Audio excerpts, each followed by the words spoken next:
السلام عليكم ورحمة الله وبركاته. ازيكم يا أحلى الحلوين؟ النهاردة إن شاء الله هنحل سؤال الأشغال الفنية، السؤال الخامس اللي بيجي في المرحلة مراحل الإعدادية، يعني المرحلة الأولى والتانية والتالتة، الصف الأول والتاني والتالت.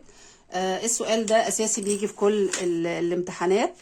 سؤال سهل جدا وسؤال جميل، ممكن تكونوا بتستصعبوه علشان يمكن معرفتوش أو ما أخدتوش ازاي تشتغلوا بالقص واللزق، ولكن الموضوع سهل جدا. يعني لو السؤال ده احيانا ممكن برضو يبقى تقيل شوية، فممكن تستخدموا السؤال الخامس ده يبقى اسهل من السؤال الرابع اللي هو بتاع التذوق الفني، على حسب قدراتكم انتوا بتحبوا ايه. فخلينا يبقى معانا كل الخيارات، خلينا نبقى عارفين نعمل ده ونعمل ده. فتعالوا كده نشوف السؤال الخامس بتاع الاشغال الفنية بيقول ايه، وازاي نرسم سواء الموضوع ده اللي موجود في الامتحان ده، او نستخدم العناصر على طول بسهولة ونعمل اي تصميم احنا عايزينه. احنا مش يعني هنعمل مثال على ده، ولكن هنتعلم كمان نعمل باقي الاشكال، او نعمل شوية اشكال نعرف نستخدمها في اي سؤال بتاع اشغال فنية. تمام؟ طيب يلا بينا نبدأ. احنا اولا عندنا حاجة، يا اما ان احنا نعمل المساحة المطلوبة مننا في الورقة، يعني هنا مثلا بيقول ايه، ارسم مستطيل مساحته 10 في 15.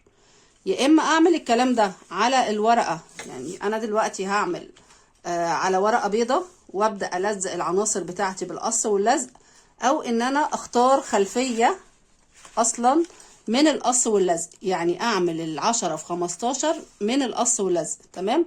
ده حسب بقى اللي انتوا عايزينه. فخلينا كده نشوف. بيقول اعمل مستطيل مساحة 10 في 15 سنتي في كراسة الإجابة، وصمم بداخله مركب شراعي مستخدما قصاصات الورق الملون. يبقى هو بيقول ايه؟ بيقول ان انا اعمل مستطيل 10 في 15 سنتي. 10 ادي 10، لما اجي اعمل مستطيل انا هاخد النقط الاولانية اهي 10 في 15، اجي هنا احدد الاول 15 سنتي. 15 سنتي، خدوا بالكم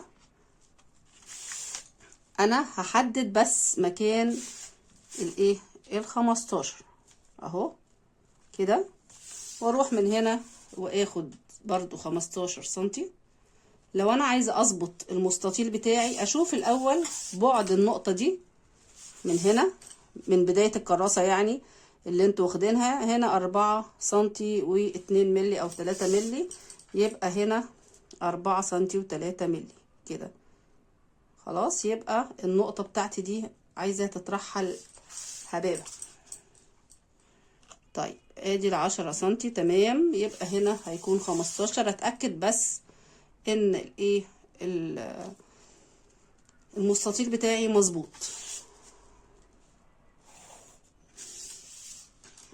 طيب ناخد بالنا حسب التصميم انا بعمل المستطيل. يعني هو قال 10 في 15، 10 في 15 دول بقى هل هم طول ولا هم عرض؟ ده حسب التصميم. طب خلونا نعمل بقى المركب الشراعي. قلنا في طريقتين، ان انا احدد لون الخلفية ده كلها بلون واحد ينفع للخلفية. ايه اللون اللي ينفع للخلفية هنا؟ بس انا مش هعمل كده يعني. ممكن اللون الاورنج ده. تمام، بس مش لاقيه لون ينفع. في شيت تاني بيبقى مثلا فيه لون بنفسجي او ازرق اهو، في ازرق.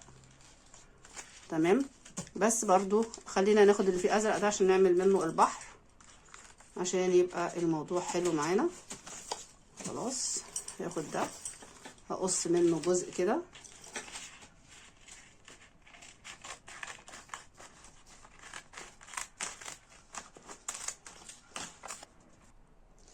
تعالوا بقى نشوف احنا هنعمل المركب ازاي. اول حاجة انا هعمل الجزء اللي تحت ده، هعمل كام شكل كده لموج البحر، يعني هعمل اشكال طبعا تصميمية كده شايفين، ونحاول ان احنا ما نهدرش في الخامة بتاعتنا، الحاجة اللي موجودة عندنا كده.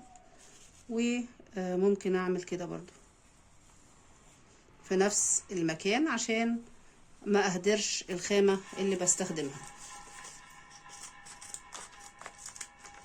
خلاص، وابدأ امشي حوالين الشكل اللي انا قصيته ده. خدوا بالكم ان كمان من خلال القص ممكن يطلع معايا نفس الشكل ده، يطلع كمان مرة من الفراغات، او يطلع مني جزء كده ممكن استخدمه برضو كقطعة. القطعة اللي اخدها اركنها كده عشان ابقى عارفة ان دي هستخدمها، وممكن امشي كده برضو حوالين الشكل اللي انا خدته، اللي هي المساحة الفراغ، بحيث ان انا اطلع قطعة تانية اهو كأنها موجة، يعني ان احنا هنركب الحاجات دي كلها في التصميم بتاعنا.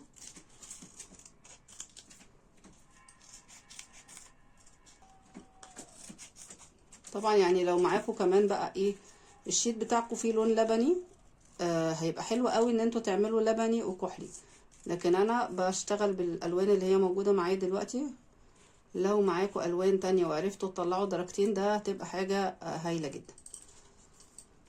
هنشوف دي كده، دي مش عارفة، لا دي مش شكل من اللي احنا قصينه، بس احنا ممكن برضو نعملها كده، نسويها يعني فتبقى شكل موجة. شايفين انا بقول لكم ممكن تطلعوا من الورق اللي هيطلع منكم اصلا قطعة يعني. تمام. طيب خلاص، خدنا ادي قطعة اتنين، ممكن ناخد دي كمان ودي كمان. طيب هنرسم المركب. انا هعمل المركب مثلا على اللون ده. خلاص، فتعالوا طبعا بنرسم على الظهر، وليكن هنعمل شكل المركب كده.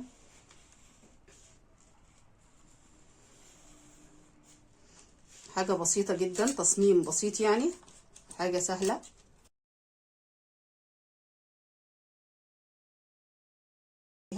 ادي جسم للمركب. ناخد كمان معانا ايه العمود بتاع المركب، هاخده باللون الاورنج الغامق ده، فهحتاج اخد جزئية كده.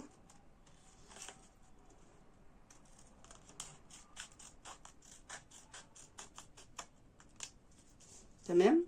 طيب الشراع بقى بتاع المركب هنعمله ايه؟ الشراع عندي يعني خلينا نعمل كده، انا مش بحب اللي هو يبقى مظبوط. هنعمل واحد كده، شايفين برضو الخط ده لازم يبقى مستقيم، واعملوه كده، او ممكن تعملوه ملموم. ملموم يعني ايه؟ يعني تعملوه كده وكده اكن الشراع مربوط.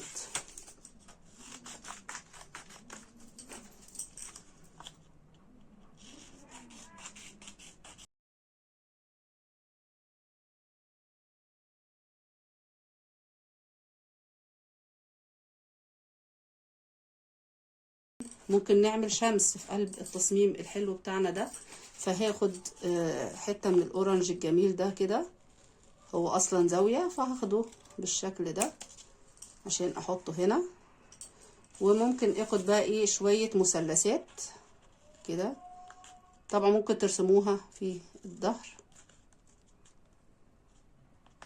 ممكن تعملوا واحد اصفر او الدرجة الفاتحة، وواحد غامق.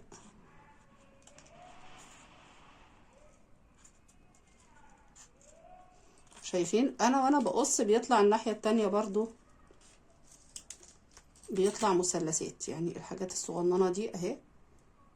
ادي واحد وادي واحد، مش هرمي حاجة. هاخد ده كمان اظبطه واخليه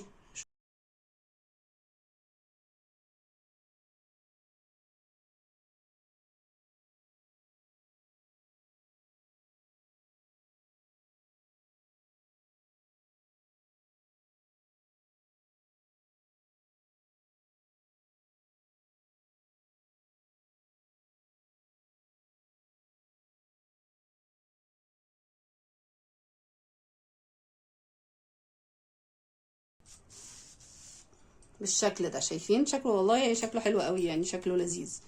ده بقى يتعملوه على الخلفية كده. ممكن تيجوا باللون اللبني وتدوا خلفية للمساحة كلها، وبعدين تلزقوا عليها الاشكال بتاعتكم. لو لون القص واللزق اللي معاكم مفهوش لون يسمح ان انتوا تعملوا الشكل ده. تمام.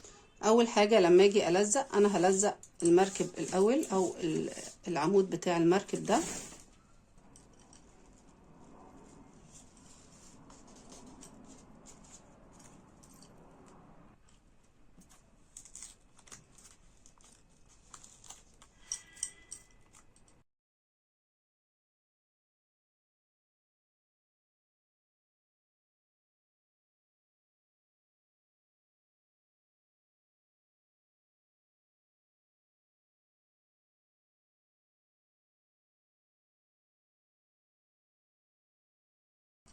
ممكن بقى نعمل هنا شكل طائر كده.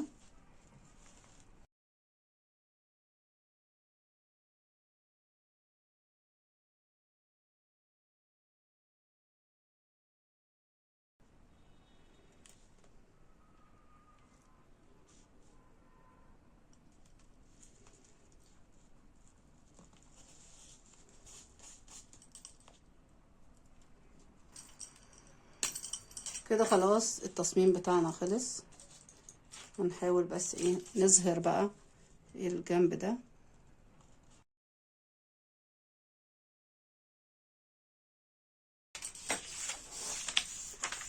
بالشكل ده تصميم يعني هو بسيط جدا زي ما انتوا شايفين. بياخد شوية وقت، بس انتوا يعني ايه شدوا حيلكوا كده، اتمرنوا.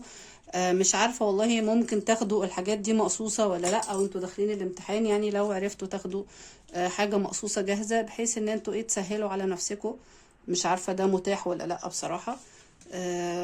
هحاول اعمل لكم اكتر من شكل وهجمعهم في فيديو واحد، بس الفيديو ده عشان ما يطولش اكتر من كده فهكتفي بالفيديو ده. واستنوا الفيديو القادم ان شاء الله، هعمل لكم بقى ايه شوية اشكال كتير ممكن نستخدمها ان شاء الله في الاختبار. تمنياتي لكم بالتوفيق. شايفين الامتحان ان شاء الله هيبقى سهل جدا، وتقدروا تطلعوا من القص واللزق ده حاجات حلوة قوي. امتحان سهل وبسيط وما تخافوش. ويلا بقى اللايك الجميل بتاعكم واشتركوا في القناة، واشوفكم ان شاء الله في الفيديو اللي قادم. مع السلامة.